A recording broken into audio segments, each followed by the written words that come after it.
Pirma užduotis. Sušumna Nadė Šakti Vardhak. Nu, labai sunkus pavadinimas.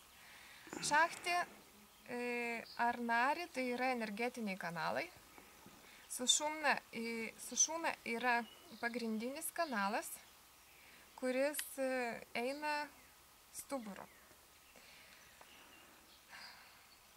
Padėtis lovoje. Nuimti pagalvės. Nu, čia pats pirmas pratimas, kai atsibundam. Nuimame pagalvės, nu, kad būtų lygiai tiesiai galva lovai. Tada gulime ant nugaros, kojos kartu, rankos pridėtos prie kūno.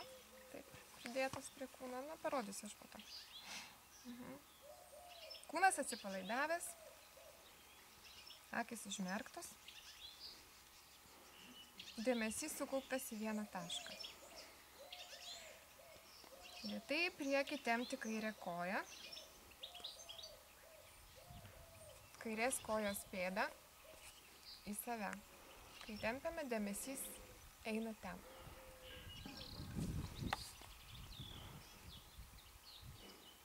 Kairė koja maksimaliai 5 sekundėms įtempiama. Jinai įtempiama nuo klubų.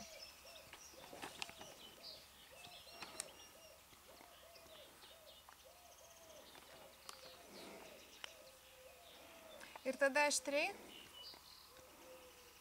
na kaip, atjungiame tą tempimą. Tada kitą koją, dešinę koją irgi stačių kampų pėdą tempiame. 5 sekundės ir vėl taip atjungiame. Tada abi kojas, kojų pėdas irgi taip tempiame, bet kojos tempiamos nuo klubų tik tai. Stačių kampų. 5 sekundės atjungiama.